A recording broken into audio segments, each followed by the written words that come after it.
Que bom, que maravilha. Vamos ler a palavra de Deus? Mateus capítulo 6, versículos 25 a 34. Mateus 6, 25 a 34.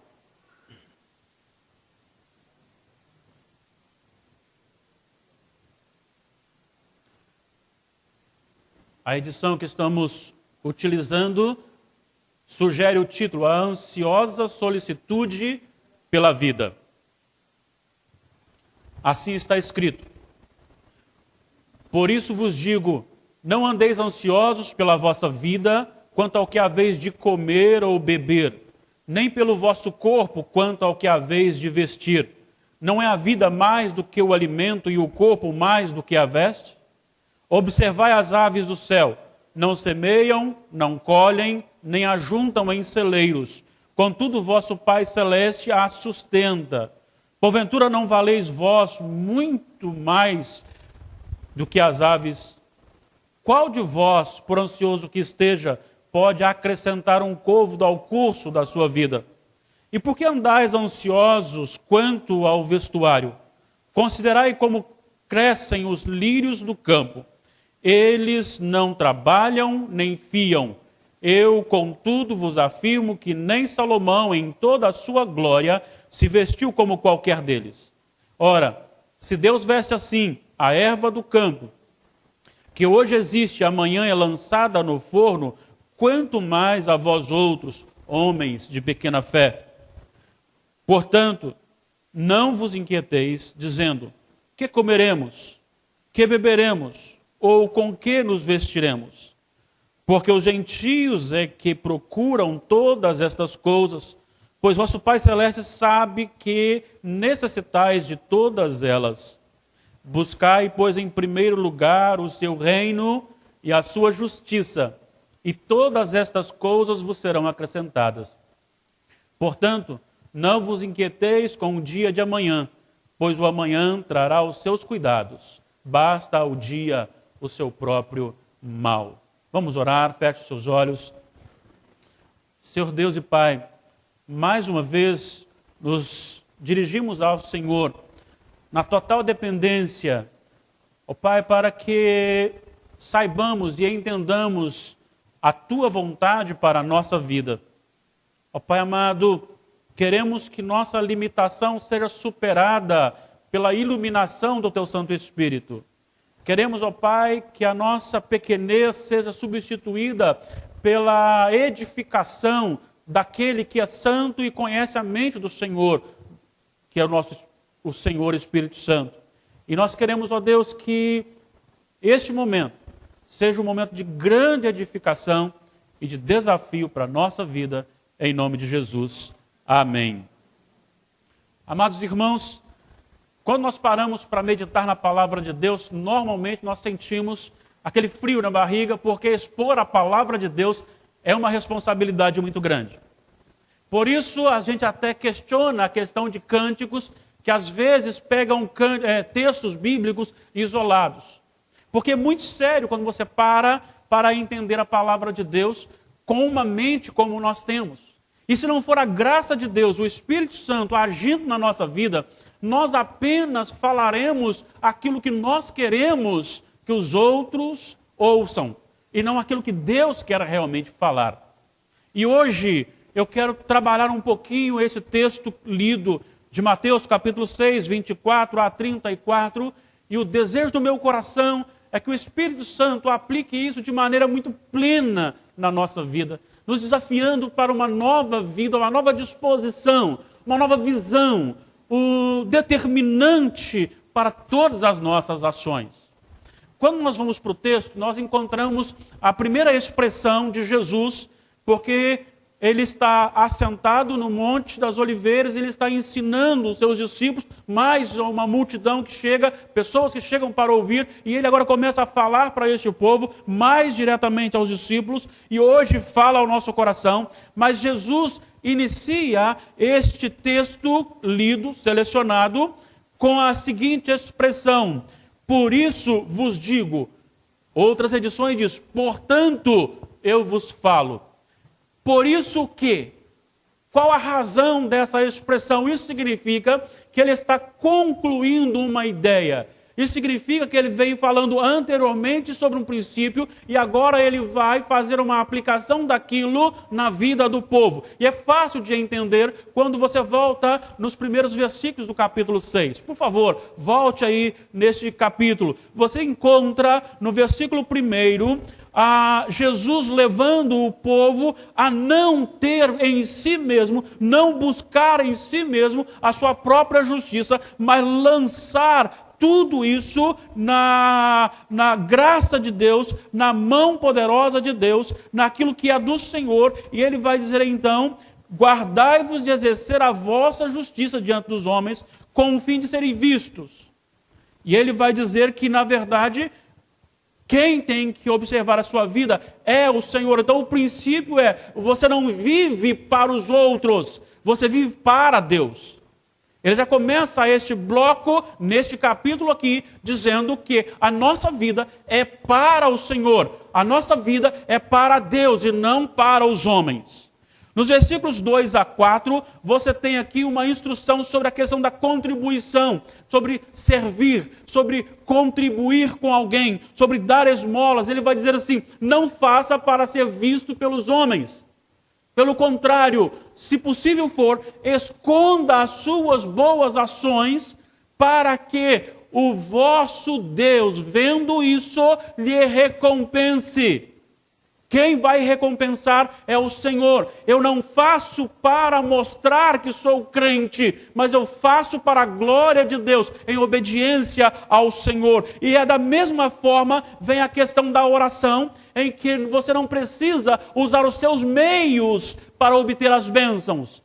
Mas você ora com sinceridade, sem querer vãs repetições. E aí você ora em secreto, você busca o Senhor com a fidelidade do seu coração, com a sinceridade do seu coração, com a integridade do seu coração. E diz ele que o teu Pai que te vê em secreto te recompensará. Ele vai agora mostrar, do versículo 9 ao 15, a oração que aponta o princípio para todas as orações. E ele estabelece aqui mais uma vez, dizendo que o primeiro na nossa vida tem que ser a glória de Deus. Então ele diz, Pai nosso que estás nos céus, santificado seja o teu nome, venha o teu reino, faça-se a tua vontade. Só na quarta petição ele dirige-se, cuida do nosso pão diariamente. O que Jesus está ensinando é, a nossa própria oração tem que buscar a glória de Deus, a majestade de Deus. Deus é que tem que prevalecer. Isso ele aponta também para o jejum. E o jejum não é para sair contando, a não ser quando você faz um jejum público, quando você convoca a igreja para um jejum. Há pouco tempo eu ouvi alguém dizer que fulano disse que está jejuando para fulano de tal. Ele não precisa falar isso, porque o jejum é uma decisão sua com Deus. É você dizer assim, eu estou abrindo mão da comida que é essencial para a minha vida, em prol de alguém que eu quero uma bênção para ele, e eu quero a tua presença, eu quero buscar isso no Senhor, porque reconheço a glória e a majestade do Senhor, a autoridade do Senhor. E ele diz, não faça isso em secreto. E mais uma vez ele vai dizer, e o teu Pai que te vê em secreto te recompensará. É Deus que executa. Logo em seguida, versículos 19 a 21, você encontra Jesus falando para você o seguinte, não fique guardando dinheiro, não fique preocupado com dinheiro, não fique pensando em acumular bens. Priorize o reino de Deus, as coisas celestiais, busquem as coisas do céu. Porque aqui você pode guardar e fazer com que você tenha um grande investimento e de repente quando você está pronto para usufruir, você morre. Ou vem alguém e lhe toma. Aí ele diz, não faça isso, invista tudo que você tem nas coisas celestiais, porque lá no céu, e aí nós lembramos de Romanos, ninguém pode lhe tirar nem altura, nem profundidade, nem largura, nem perigo, nem espada, nem dor. nem a morte. Nada pode nos tirar a bênção do céu. Então invista nas coisas celestiais. Depois, do versículo 22 a 23, ele vai dizer o seguinte: o que determina aquilo que você ama está de acordo com o que você vê. Se os seus olhos são materiais, você vai então priorizar as coisas materiais. Mas se você consegue enxergar com os olhos espirituais, você então verá as coisas espirituais. Você não pode servir a Deus e a riqueza. Você não pode ter o seu coração dividido. A prioridade é Deus, é isso que ele está dizendo. É por isso que agora ele diz, por isso, ou seja, sempre Jesus dizendo, busque o Senhor. Deus é o princípio básico, sustentador e maior de qualquer vida. É por isso que o apóstolo Paulo disse que considerou como nada, como perda, todas as coisas que ele tinha de conhecimento humano, filosófico e até de possibilidade de bens, para ter ainda uma riqueza maior. É por isso que Jesus disse que nós precisamos perder para ganhar, perder a nossa carnalidade, perder a materialidade, a busca pelas coisas principais daqui da terra para ganhar as coisas realmente que valem a pena, que é o céu. E Jesus agora, ele diz, uma vez que eu estou dizendo que o princípio básico são as coisas celestiais, por isso ele apresenta o problema da ansiedade e como resolvê-la. Esse é o nosso tema, o problema da ansiedade e como resolvê-la. Quando nós olhamos para esse texto, que é tão lido, tão querido por todos nós, porque ele mexe com o nosso coração, porque ele trata da nossa realidade. Ele mexe com a nossa realidade, ele mexe com aquilo que eu vivo. Eu sei quem é Deus, mas eu às vezes fico ansioso. E a ansiedade às vezes tira a minha alegria, tira a minha paz, me deixa carrancudo, me deixa nervoso, estressado. A ansiedade me tira o sono, me tira às vezes a fome, alguns dá fome. Para quem tira fome, tem a bênção do emagrecimento. Para quem gera fome, tem o problema causado pela gordura em excesso. Mas a ansiedade causa males na nossa vida. E Jesus vai trabalhar justamente isso, dizendo qual é o problema. O que é a ansiedade? No segundo momento, ele vai apontar a causa da ansiedade. E no terceiro momento, ele vai apresentar a solução da ansiedade. Então vamos ao primeiro ponto, que diz respeito sobre a própria ansiedade, descrevendo a ansiedade. E a ansiedade nada mais é do que o desvio de valores reais. Olha só como ele trabalha esse texto. Ele vai dizer então, diante de tudo que eu já contei até agora, sobre ter que buscar a Deus em primeiro lugar, priorizar as coisas do céu, sobre descansar no Senhor, buscar o Senhor, eu agora apresento a vocês e digo, não fiquem ansiosos. Deixa eu dar uma palavrinha para você aqui. Ansioso aqui no texto não significa simplesmente quando você não tem algo e você deseja algo. Porque o ansioso aqui é o mesmo termo usado ali em Mateus capítulo 10, versículo 41, quando Jesus disse para Marta, Marta, Marta, andas inquietas. Aquele excesso de trabalho, isso também é ansiedade. É o mesmo termo lá de Mateus, de Lucas, perdão, capítulo 10, 41, é o texto aqui, o termo para ansiedade. E se você olhar também, Paulo entendeu isso, Pedro entendeu isso, Filipenses 4, 4 a 7, Paulo vai dizer assim, alegrai-vos sempre no Senhor. Outra vez vos digo, alegrai-vos. As pessoas estão pegando sempre o alegrai-vos, mas o alegrai-vos tem a ver com no Senhor. E aí no versículo 6 e 7 ele vai dizer assim, não andeis ansiosos, é o mesmo termo para Lucas 10 e é o mesmo termo para Mateus 6, 25. Antes, faça conhecido diante do Senhor as vossas petições. Aí o versículo 7 vai dizer assim, e a paz de Deus dirigirá o vosso coração. Lance no Senhor. Então essa ansiedade é a mesma. Hoje, quando foi lido aqui, 1 de Pedro, capítulo 5, versículos 6 e 7, vai dizer, humilhai-vos perante o Senhor, a potentosa mão do Senhor, e vai dizer no versículo 7, lançando sobre ele toda a vossa ansiedade. Então, a espiritualidade, ou o cristianismo, a vida com Deus, diz respeito a uma confiança, a olhar para as coisas que realmente têm valor. Chama-se então Jesus Cristo, chama-se o céu, chama-se as coisas espirituais. E ele vai então apontar por que você vive ansioso, como você vive ansioso, melhor dizendo, como você vive ansioso. Você vive ansioso quando você começa a olhar e se preocupar com a comida, com as vestes. Aí ele faz uma comparação. Preste atenção.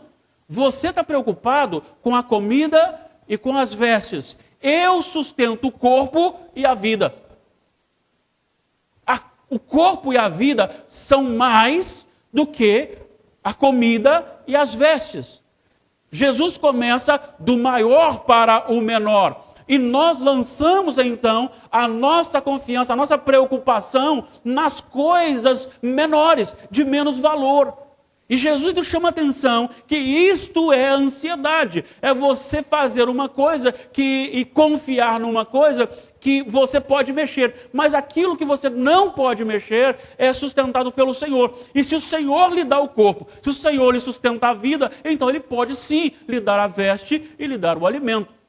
E ele então faz uma pergunta crucial aqui.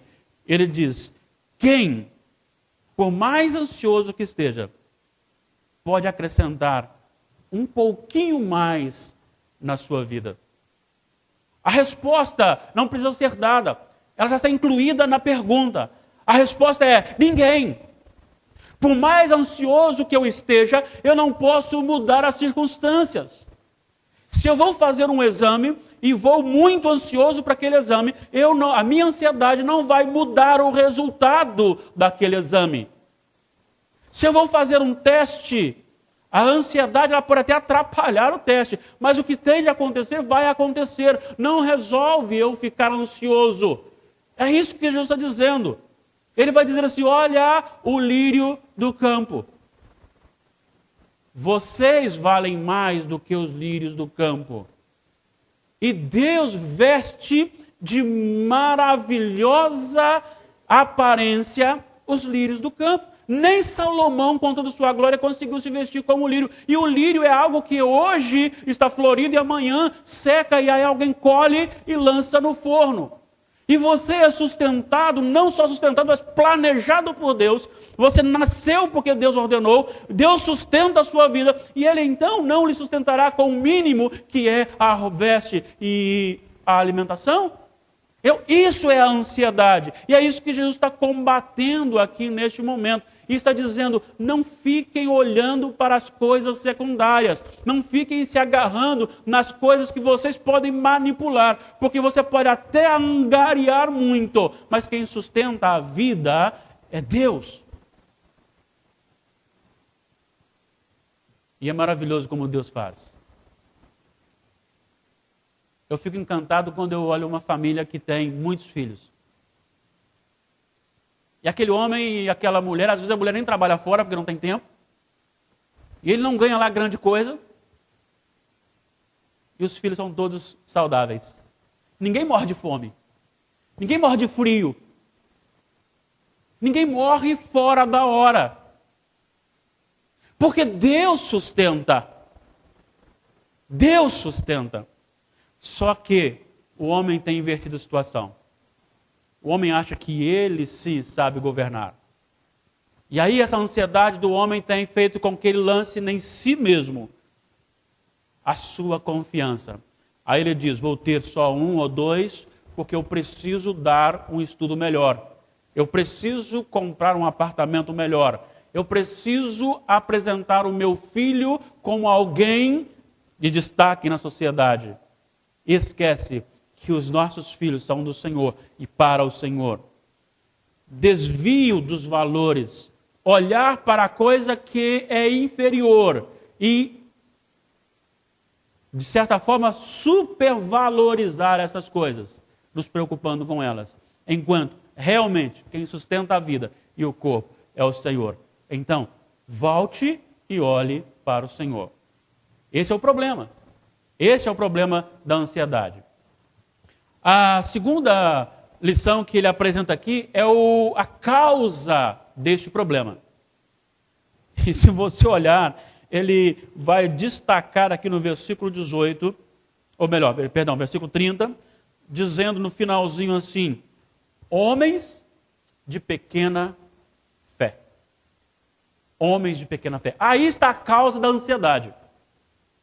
Nós pregamos sobre o Deus que leva-nos em vitória, que nenhum inimigo poderá nos derrotar.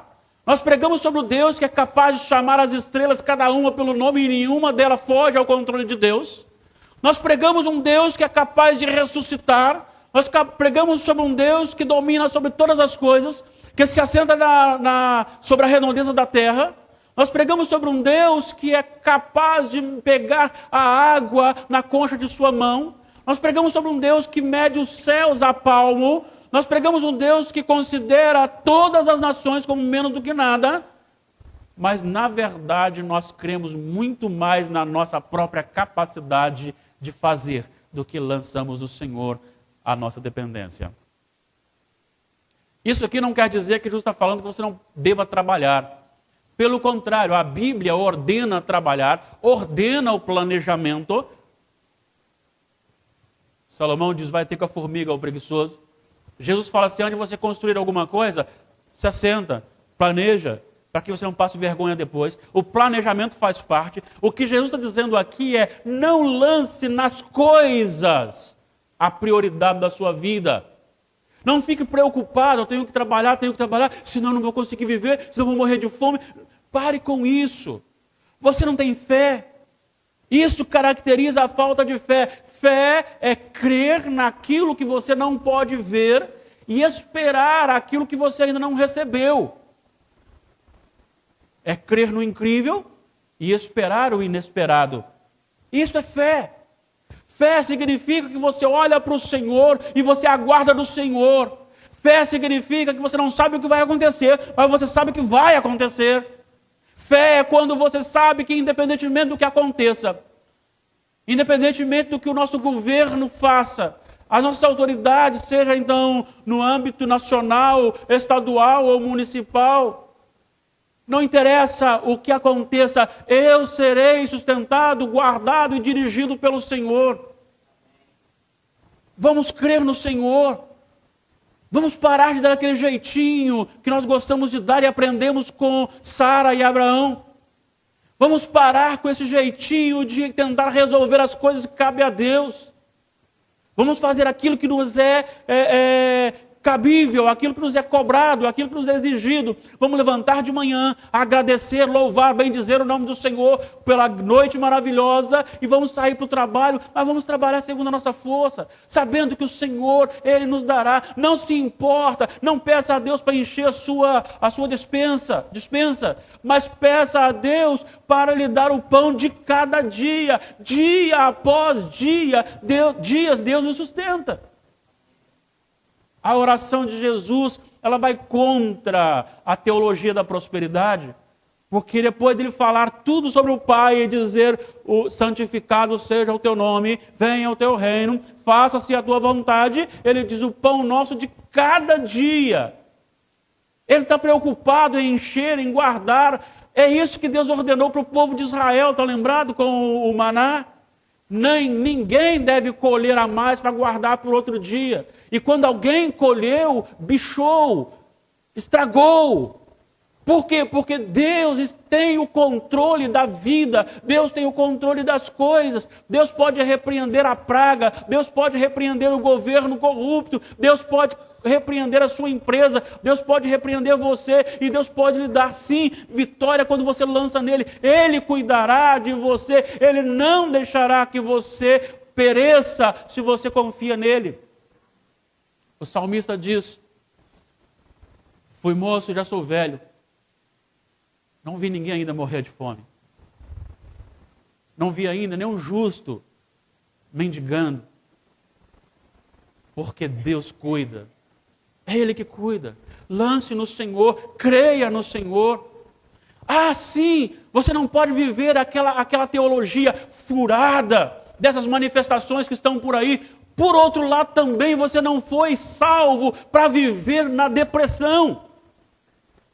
Você foi salvo também para experimentar do Senhor, a alegria do Senhor e no Senhor. É por isso que Paulo, ainda aos Filipenses, ele diz assim: eu sei e aprendi a viver feliz em toda e qualquer situação. Com muito dinheiro ou sem dinheiro. Com saúde ou enfermo. Com muitos amigos ou sozinho. Porque Paulo deixa claro que o contentamento dele não estava nas coisas ou nas circunstâncias. Mas o contentamento dele estava no Senhor, que domina as circunstâncias. E Jesus chama homens de pequena fé. E hoje também somos desafiados a crer. Não uma fé utópica. Não uma fé que nos leve então a cruzar os braços e não fazer nada sabendo que o Senhor vai cuidar. Mas uma fé em ação, sabendo que eu faço aquilo que eu posso fazer, porque Deus me sustenta. E Deus me fará receber e me sustentará em todo e qualquer momento e circunstância. Ele então agora, depois de apresentar o problema, e depois de apresentar a causa do problema, o problema é você olhar para as coisas secundárias, de menos valor, deixando o que realmente interessa. A causa disso é a falta de fé, de entendimento que realmente é o cristianismo. Como resolver isto? Versículo 33. Porque no versículo 32 ele diz assim: aquele que anda preocupado e ansioso é como o gentio. Eles é que procuram todas essas coisas, pois o vosso Pai Celeste sabe que necessitais de todas elas. Aí está a solução. Buscai, pois, em primeiro lugar, o reino de Deus e a sua justiça. E benevolentemente, as outras coisas nos serão acrescentadas. Graciosamente receberemos o pão de cada dia. Misericordiosamente seremos sustentados. Poderemos comprar a nossa roupa, nos vestir. Poderemos comprar a nossa alimentação, nos alimentar. Poderemos tomar a nossa água e saciar a nossa sede. Poderemos então, quando necessário, comprar o remédio, porque o Senhor nos sustenta. Mas é necessário que nós esqueçamos dessas coisas e priorizemos o reino de Deus. E isso é muito forte, porque durante todo o capítulo 6, ele está dizendo, tudo é Deus. A prioridade do homem é Deus. O culto do homem é a Deus. A vida do homem é a Deus. Por isso aquele cântico que retrata muito bem o que nós devemos fazer. Porque dele, por ele e para ele são todas as coisas. Amado irmão, amada irmã, o que Jesus está dizendo aqui é que a sua preocupação não deve ser se você vai fazer uma festa mais bonita para o seu filho, para que todos vejam. Não é se você vai poder oferecer para ele uma boa faculdade. Não é se você vai oferecer para ele roupas de marca. Não é se você vai de cara dar para ele um automóvel para ele curtir a vida. Não é para que alguém olhe para ele e diga, olha como ele tem. O que Jesus está nos ensinando, que a nossa maior e primeira preocupação deve ser buscar, preste atenção, buscai, pois, em primeiro lugar o reino de Deus. O que significa isso? Significa que eu devo estar preocupado, não com o que eu vou comer, não com o que eu vou vestir, não com os acontecimentos, mas devo estar preocupado. Eu estou realmente com atitudes que comprovam o reino de Deus na minha vida? O que Jesus está dizendo aqui é que você deve fazer o autoexame e dizer quem realmente senta no trono do nosso coração. Será a nossa própria vontade ou o nosso Senhor? O que Deus ordena? O culto é ordenado por Deus. A nossa vida é um culto ordenado por Deus. A nossa família é uma família ordenada por Deus. Ele é o nosso rei. E quando nós pensamos em rei, nós não pensamos em possibilidade. Quando nós pensamos em senhorio, nós não pensamos em possibilidade de sugestões para Deus. Porque o servo de Deus, ele simplesmente obedece. Busque o reino de Deus. Esse buscar o reino de Deus olhe para o seu coração, analise a sua vida. Quem está tomando conta do seu coração? Se for verdadeiramente o Senhor, você vai descansar e saberá que as outras coisas Ele cuidará. Ele cuidará. Eu não sei como você está, eu queria que você pensasse agora comigo. O que tem tomado conta do seu coração? O que você tem feito que demonstra realmente que o Senhor é Senhor da sua vida? Eu quero aplicar isso ao nosso coração de maneira bastante prática. É muito comum, todos nós, é muito comum olharmos para os problemas. É muito comum nós valorizarmos os problemas. É muito comum nós olharmos para situações e deixar que elas tomem conta, que elas cresçam, que o problema fique um gigante e lance no nosso coração o medo, e lance no nosso coração a ansiedade, e tire a nossa paz, e tire a nossa alegria, e nos torna então como que servos do medo. É muito comum que nós olhemos para a nossa situação e pensemos assim: o que eu posso fazer para resolver este problema? É muito comum que nós creiamos muito mais na nossa própria força, nossa própria capacidade. E esquecemos muitas vezes que Deus tem a nossa vida na sua mão. Eu quero que você pense nisso. Eu quero que você pense na história um pouquinho. Eu quero que você pense na vida de Abraão. De onde ele foi chamado? Qual era a sua linhagem? Eu quero que você olhe agora para Moisés separado no nascimento, sem nenhuma capacidade nele. Eu quero que você olhe para um povo de Israel que caminha 40 anos no deserto e ali Deus sustenta diariamente, não fazendo com que as suas sandálias se gastassem, as suas roupas envelhecessem, e lhes dando o alimento dia após dia. Quando então chegam num local onde não tem como fazer, como passar, aqui está o mar, montanhas, o exército inimigo, ele abre o mar. Quando chega num lugar e não tem água, ele faz sair a água da rocha. Quando o local tem água, mas a água é amarga, ele transforma em água saudável. Quando o inimigo se levanta, ele guerreia, ele faz prosperar, ele avança o povo. Ele cumpre a sua promessa, porque Deus é fiel. E quando Ele promete, Ele cumpre. E se Ele prometeu que vai cuidar, Ele cuidará da nossa vida. Mais uma vez, isso não quer dizer que eu tenha que cruzar o braço e deixar Deus fazer as coisas. Mas Ele me direcionará. Descanse no Senhor. Priorize as coisas do reino de Deus. Lance no Senhor a dependência de Senhor. A única coisa que eu quero e mais quero nesta vida é compreender, viver, executar a Tua vontade para a minha vida. Senhor, eu quero entender qual é a Tua vontade. Senhor, eu quero que Tu reines na minha vida plenamente. É isso que você precisa ter neste momento. Porque tudo é de Deus. Tudo é por Deus. E tudo é para Deus. E Jesus fala assim: não se preocupe, porque amanhã você vai enfrentar novos problemas. Não há promessa que pare de sofrer. Ele diz: você vai sofrer amanhã, mas deixa amanhã para amanhã.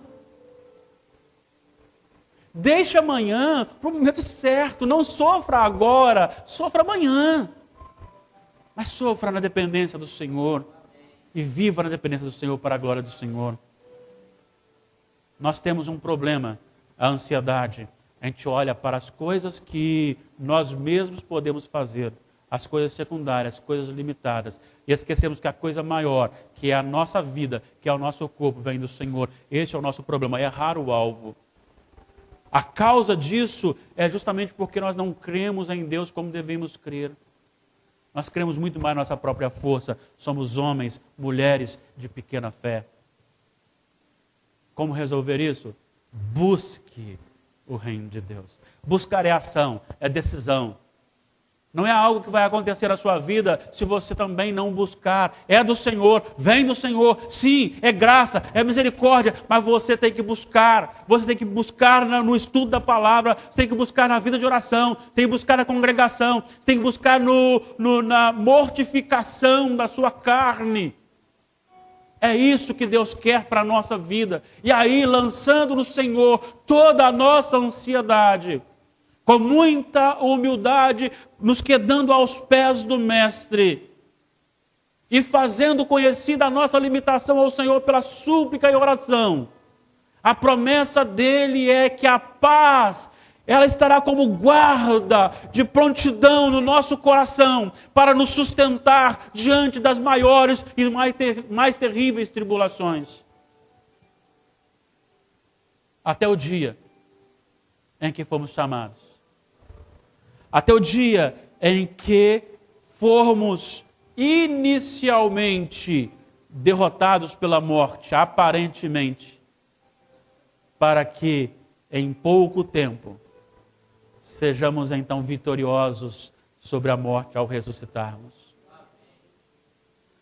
Essa semana que passou, eu fiz um exame. E para esse exame foi necessário usar então me fazer dormir, né? Eu me lembro que a médica chegou e disse para mim, respira fundo.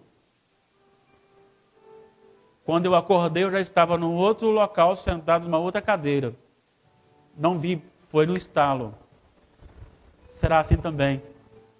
Quando me velarem, eu já estarei, naquele momento, aguardando a minha ressurreição e não verei o tempo passar. Será num estalo e ressuscitarei incorruptível para a glória de Deus, derrotando a morte, derrotando as tribulações, derrotando as enfermidades. Porque o Senhor me garante isto. Se Ele me garante o céu, por que ter medo aqui na terra? Esta é a mensagem para o seu e para o meu coração. Deus nos abençoe. Deus nos fortaleça. A você e a mim, nos encoraje. E somos desafiados agora no Senhor. Em nome de Jesus. Lance no Senhor toda a sua vontade. Busca o Senhor, sirva ao Senhor com toda a sua força. E as coisas acontecerão sob o poder maravilhoso daquele que é o autor de todas as coisas, inclusive da nossa vida. Ele que formou o nosso corpo, Ele que soprou nas narinas o fôlego de vida. É Ele que tem autoridade. Deus nos abençoe. Amém. Vamos colocar em pé.